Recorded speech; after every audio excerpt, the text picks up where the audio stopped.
Hello, and welcome to the Decent Ideas podcast, where decent needn't necessarily mean polite in an indecent time, nor should it mean perfect for obvious reasons. What it must mean is fitting and suitable to that time. I'm Terence. So what we've done so far with this podcast in our first two episodes is set some groundwork around current events that exemplify the state of our country and our political factions. We've alluded to the last election that by most measures was closer than it should have been, given the odious nature of one of the candidates and a clearly better candidate on the other side, relatively speaking at least.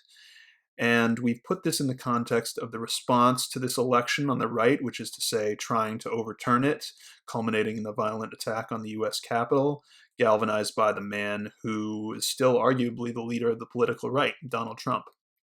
And on the left, the response to this election has been to generally be cautious in our joy about Donald Trump being removed, but to attempt to find ways to hold his successor to office accountable to his promises and hopefully, as the saying has gone, push him and the other leaders of his party left. The particular effort that we highlighted was attempting to force the vote on Medicare for All by holding Speaker Pelosi's election to remain Speaker as a bargaining chip. Neither the right nor the left have been particularly happy with the results of their efforts since the election.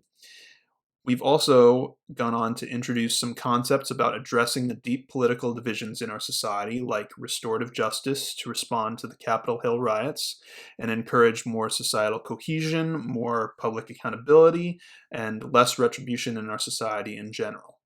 So now we come to the most controversial idea we've addressed to date, which may perhaps remain the most controversial on this podcast for a while yet. We'll see. This is to say an idea for changing the structure of our government. I'll ask, as perhaps I should each episode, for you, the listener, to keep an open mind and let me know what you think at the end on social media. So here we go. A neglected fact of political history is that the boundaries and governmental systems of countries are neither inevitable nor eternal. 17 national constitutions have been written, rewritten, or substantially changed in the last decade, and 4 territorial changes between countries have been made in the same time period. So, what about the United States? Like many countries, the boundaries of the United States were forged by war. Also, like many countries, the U.S. has a way of sugarcoating, particularly its early history. Some of the starkest examples of this were ethnic cleansing of natives, buying of land that was already occupied by those same natives, claiming territory that wasn't rightfully theirs and going to war with multiple parties to attain it, and abducting and enslaving Africans primarily to fuel the economy of agrarian southern states. But even as that colonial mindset of manifest destiny was being thrust forward, the new United States had one other group to colonize: itself. The definition of the boundaries of states was made largely by the same people the U.S. Constitution believed were worthy of enfranchisement, which is to say, white male landowners and elites. This meant that cultural history and solidarity was largely abandoned in favor of landholding and corporate interests. So this leaves us with a federation of states governed by a system that is definitively not representative of its people. On the numbers, we are a center-left country governed by a center-right two-party political establishment. We, the people, generally favor a stronger economic safety net and more social equality than those that govern us do. This contrasts with the self-image of most citizens, who are more likely to view themselves as generally moderate to conservative, despite holding more liberal to left views on specific policies. What this means in practice is that the majority of the country, which are generally politically disengaged, are fed up with our system of government, but unclear as to what they want from their government or how to achieve it. So we know we're divided, and we know our government isn't giving us what we want.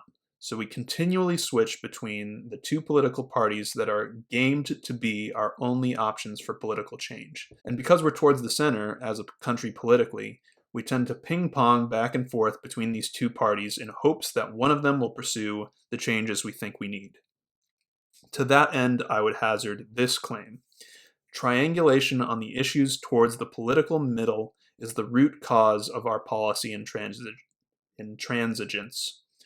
While we, the voters, are a majority center-left country, our government always seeks to foster a majority on the issues by bringing in members of the left, and more often the right, to make and institute policy. So what if we structured a system that sought to avoid the policy triangulation problem? Enter federal decentralization.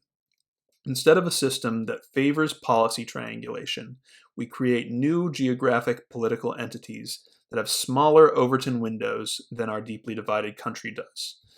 The term Overton window, of course, refers to the range of policies that are politically acceptable to discuss in a certain population. So these bodies of land which have smaller Overton windows would be sub-federations to our current federation of states, aligned by whether they generally are to the political left, political center, or political right. So to get at this, visualize, if you will, the election map of 2020. What you'll see are two wholly contiguous regions of blue, one in the northeast and one in the west, with the latter representing a sort of crescent shape from northwest to southwest, then curving east and northeast and landing in Colorado. This was attained, of course, by Arizona flipping blue for the first time in a long time. So then there's this large swath of red that zigzags from Utah to the Dakotas and then south and east. That leaves a newly re-erected blue wall, as it's been called, in the Midwest from Minnesota to Michigan, including Illinois. And don't forget Georgia, looking all on its lonesome as a single blue state in a sea of red. So the two main blue sections in the west and northeast represent our furthest politically left regions. But if you look at a county breakdown of the election, the regions crystallize more clearly. First, there's a lot of purple to the map, primarily in the south by southeast and the Midwest to northernmost part of the northeast. These two purple areas are ignored by the political boundaries of our states, which is what makes the emergence of a bluer Georgia in 2020 so striking. But it demonstrates an oversimplification of our country's politics that falls squarely at the feet of the party duopoly at the center of our politics. It also explains what happened in Alabama with the election of Doug Jones to fulfill a term for Senate in Alabama. If these mostly purple areas became political blocs in their own right, no longer caught between the Democratic and Republican Party establishments, they'd have a chance to chart a new way forward. That leaves the sea of red in the middle, which has not wavered in its support for Republican Party candidates since the quote-unquote third way emerged, as espoused by Bill Clinton. But now, that sea of red looks unlikely to accept another flirtation with Democrats in the near future.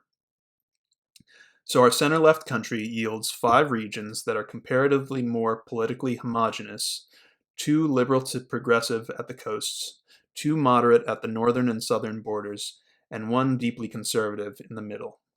If you were to look back through our 230-some-year political history, these blocks have remained generally stable, especially if you focus on county-level analyses as opposed to analysis on the state level. And this meshes quite well with our cultural history, as examined by folks like Colin Woodard in his book 11 American Nations, Joel Garreau in his book The 9 Nations of North America, and Albion's Seed by David Hackett Fisher.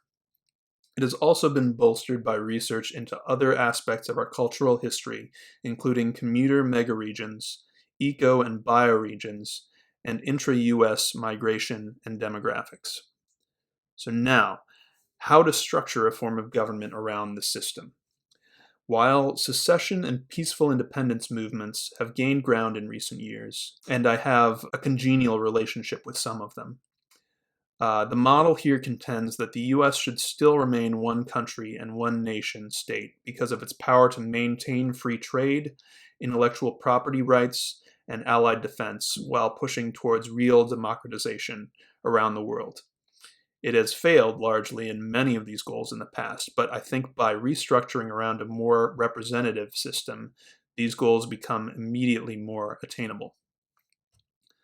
Another thing that perhaps makes this a decent idea is that it decentralizes power evenly, as these 5 regions represent relatively equal populations, roughly between 18 and 22% each.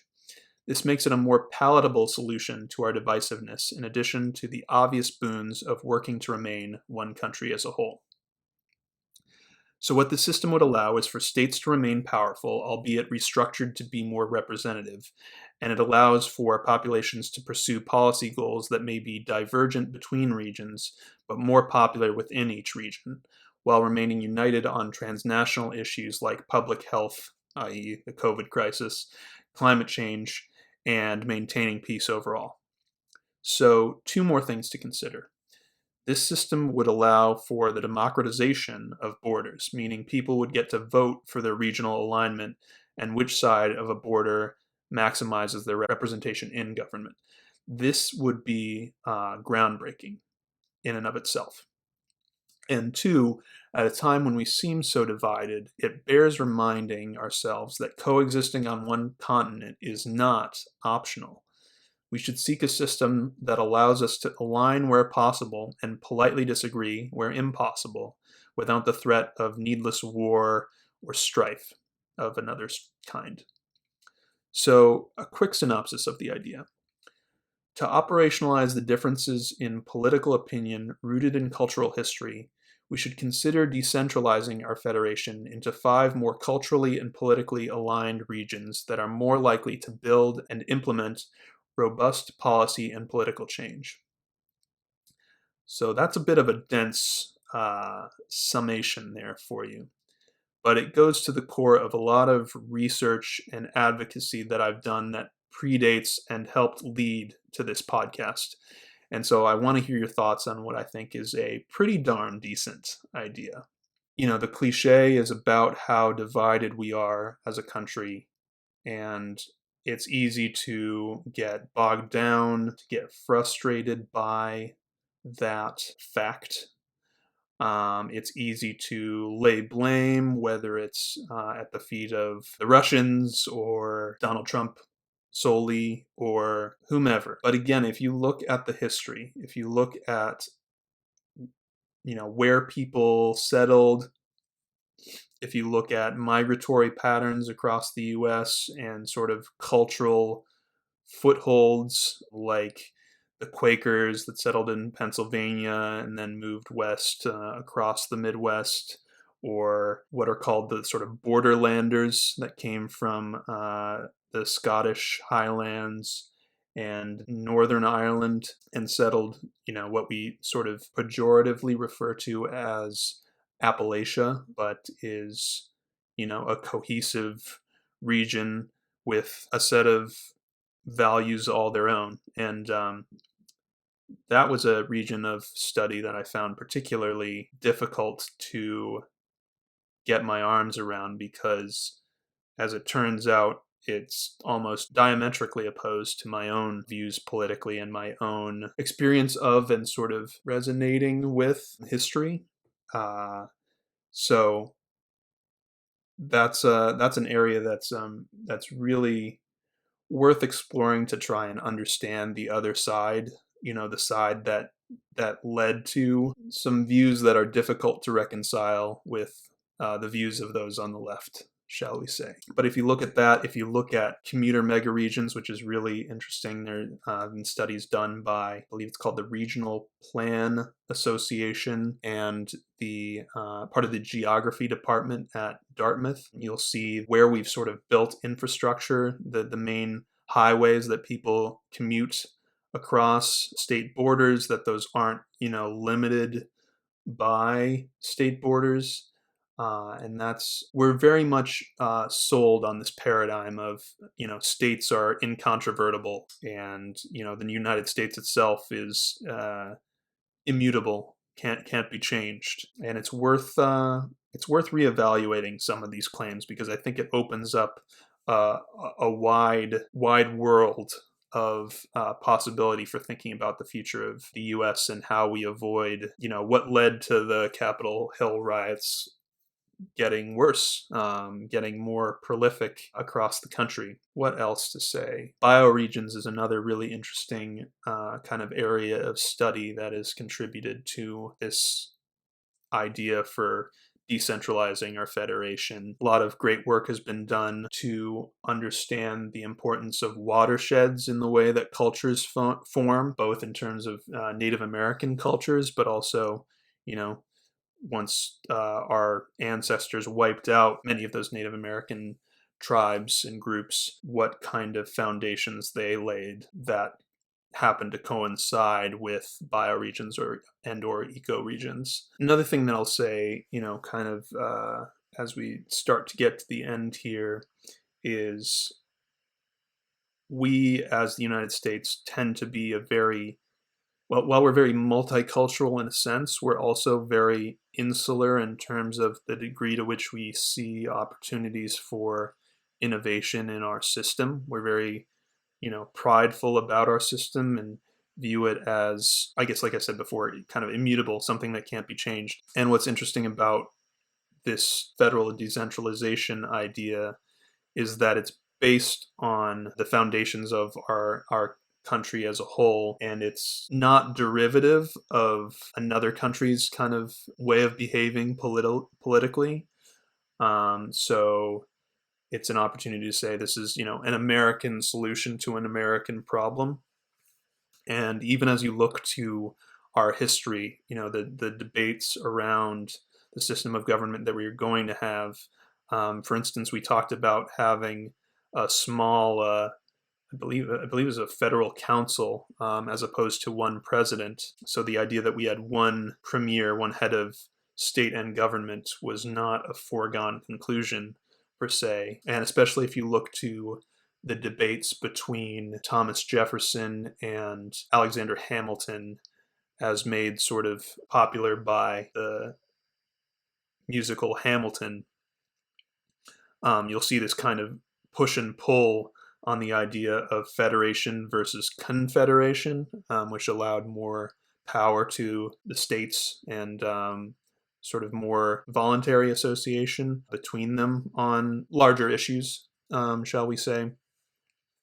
And James Madison and George Washington were kind of caught in the middle of those discussions and largely came around to the view that the federal government should be stronger, which is why the Federalist Party, as it sort of developed, gained strength initially and then kind of dropped off to make way for the Anti-Federalists, which essentially became the Democratic Republicans and led Thomas Jefferson to the presidency and sort of reclaimed, states' rights. And the history is really, really something. And I think, with a country that's so prideful about our political system, we're so, frankly, deeply uneducated on that history, on the civics kind of side of how our system developed and how sort of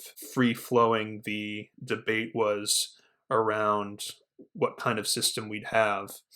And by the way, a lot of these founding fathers debated widely the idea of to what extent the Constitution should remain the same. And I'd argue, and I need to do more research on this to be sure, but I'd argue that a lot of this debate ended up on the side of the system is meant to be subject to change.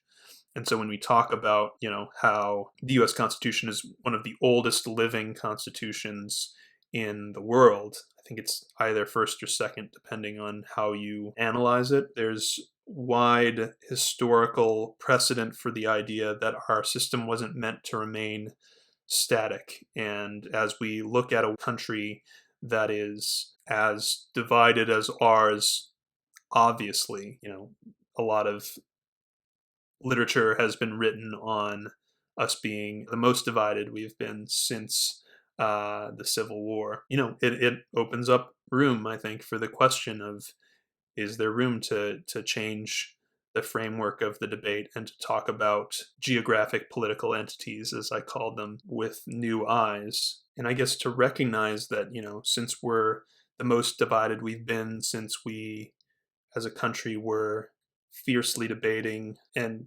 concluding that debate in a war called the Civil War over the institution of slavery, that Perhaps there's room to have a fierce but well-reasoned debate on the future of our political system. So I think I'm sure I'll have much more to say on this in episodes to come, but I wanted to provide this as sort of an intro into one of those decent ideas that has been with me for years at this point and has been a huge part of my move in the direction of more political advocacy, of looking at political problems through a sort of innovation lens.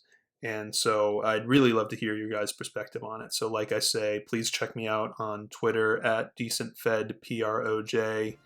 Comment on my YouTube channel, even if you're listening rather than watching. And you can peep a look at my website, which centers this issue. The website is decentfedproject.org. So with that, I'll say next time, I'll plan to tackle another system that deserves some scrutiny, probably either the economy, civil rights, or voting. I haven't quite decided yet. Until then, be decent to one another. I hope you fare well, and thanks for listening.